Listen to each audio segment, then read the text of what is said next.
Look at this thing. It's loud, it's boxy, it has the aerodynamics of a literal garden shed, and if you try to drive it over 70 miles per hour on a windy day, it feels like you're trying to pilot a kite made of lead.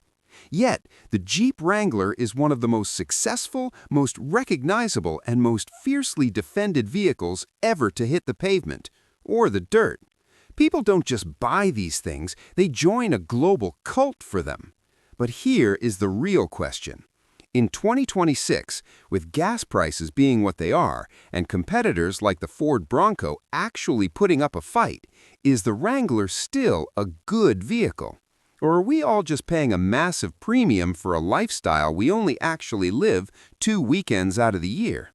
Stick around because we're stripping the doors off the Jeep Legend today to see if it's still the king of the mountain or just a very expensive, very noisy toy. The story of the Wrangler doesn't start in a fancy design studio. It starts in the mud of 1940. The U.S. military realized they needed a vehicle that could go anywhere a horse could, but with more firepower. They put out a desperate call for a light reconnaissance vehicle and gave car companies a nearly impossible deadline of 49 days to deliver a prototype. Most manufacturers didn't even bother trying because they thought the timeline was a joke. The tension was at an all-time high because the war effort literally depended on mobility. If they couldn't get troops and gear across broken terrain, they were sitting ducks. A tiny, struggling company called Willis Overland stepped up, working around the clock under immense pressure. The payoff was the Willys MB, a machine so rugged and iconic that General George Marshall called it America's greatest contribution to modern warfare. When the war ended, the soldiers came home, but they didn't want to leave the Jeep behind.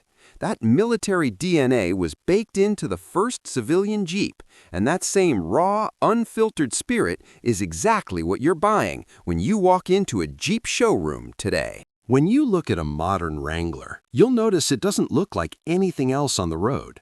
Most modern SUVs are designed to be sleek and aerodynamic, looking more like melted jelly beans than actual trucks. But Jeep stuck with the rectangles.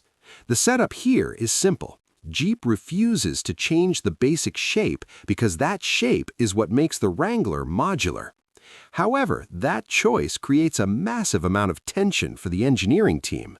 Because it's a box, the wind resistance is astronomical. Because the doors and roof are designed to come off, it's incredibly difficult to keep the cabin quiet or dry. Most car companies would have given up on this design decades ago in favor of something more sensible. But the payoff for the customer is something no other vehicle can offer: the adult Lego experience. You can spend a Saturday morning unbolting the doors, popping off the roof panels, and even folding the windshield flat against the hood. In 10 minutes, you go from a standard SUV to a total open-air experience that connects you to the world around you. It's not about being sensible, it's about the freedom to strip your car down to its skeleton just because the sun is out. Now, we have to talk about the Trail Rated badge. You've seen it on the side of every Wrangler, but most people assume it's just a clever marketing gimmick to help justify the price tag. The setup is that people want to feel like adventurers, even if they're just driving to a suburban office park. The tension arises when you actually take one of these things off the pavement. Off-roading isn't just driving on dirt, it's a brutal mechanical test of a vehicle's soul. Most all-wheel drive SUVs use systems that would overheat or snap a CV axle the moment they hit a real rock garden. They're built for snow, not for boulders. The payoff with the Wrangler is that it's built on a heavy-duty body-on-frame chassis with solid axles. While solid axles make for a bit of a bouncy ride on the highway, they are the secret weapon in the dirt. They allow the wheels to flex over massive obstacles while keeping the tires firmly planted for traction. When you engage the 4-low gear and lock your differentials, the Wrangler stops being a car and starts being a mountain goat. It gives you the confidence to go places where there are no roads, and more importantly, the peace of mind that you're actually going to make it back out. Of course, owning a Wrangler isn't just about the hardware. It's about the weird, wonderful, and sometimes confusing culture that comes with it. Imagine you're driving down a back road in your new Jeep, and suddenly another Wrangler driver passes you and raises 2 fingers off the steering wheel. Then you park at the grocery store, and when you come back, someone has placed a small rubber duck on your door handle. For a new owner, this can feel incredibly bizarre, like you've accidentally stumbled into a secret society you didn't sign up for. The tension is that gatekeeping in car communities can often be toxic or elitist, making people feel like they don't belong if they don't have the most expensive gear. But the payoff in the Jeep community is the exact opposite. The Jeep Wave and Jeep ducking are built on a shared understanding that we're all in this together. We're all driving vehicles that leak when it rains and have zero trunk space, and that shared struggle creates a bond. Whether you're a hardcore rock crawler or someone who just likes the look, the community welcomes you. You aren't just buying a vehicle, you're buying a social life and a support network of people who will literally pull you out of a ditch at 3 a.m. just because you're wearing the same 7-slot grill. But we have to be honest here. It's not all sunshine and rubber ducks. We need to talk about the death wobble. The setup is that you're cruising at 65 miles per hour, enjoying the view, when you hit a small expansion joint in the road. Suddenly, the entire front end of the Jeep starts shaking so violently that the steering wheel feels like it's going to break your wrists. It is terrifying, and it's a direct result of that solid axle design we praised earlier. The tension comes from the fact that Jeep doesn't always have the best reputation for reliability. Owners often joke that Jeep stands for just empty every pocket, and between the electrical gremlins, the potential for leaks, and the Jeep tax you pay on parts, it can be a headache. However, the payoff is the staggering resale value. Because the demand for Wranglers is so consistent, they hold their value better than almost any other vehicle on the market. You might spend some money on maintenance, but you'll get a huge chunk of it back when it's time to trade up.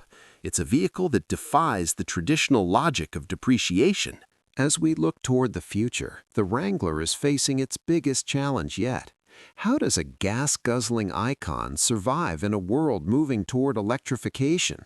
The setup was the introduction of the 4xe plug-in hybrid. Purists were skeptical, worried that batteries and electric motors would ruin the rugged nature of the beast. The tension was real. What happens if you submerge those batteries in a river crossing? Is a hybrid really Jeep enough? The payoff has been a revelation. The 4xe has become the best-selling plug-in hybrid in America because it actually makes the Jeep better.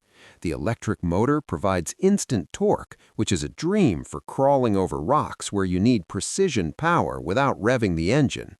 You can now explore the wilderness in total silence, hearing the wind and the birds instead of a vibrating 4-cylinder engine. Jeep didn't kill the legend, they just evolved it to make sure it stays at the top of the food chain for another 80 years. So, what is the final verdict? The Jeep Wrangler is objectively a bad car if you're looking for a quiet, efficient, and sensible commuter. It's loud, it's thirsty, and it's about as aerodynamic as a brick wall. But nobody buys a Wrangler because it's sensible. You buy it because it makes you feel something. It's a tool for freedom, a canvas for self-expression, and a ticket into one of the coolest communities on Earth. If you're okay with a little wind noise and a few leaks in exchange for the ability to go anywhere and do anything, then there is simply no substitute. If you found this deep dive helpful, make sure to hit that like button and subscribe to the channel so you don't miss our future breakdowns.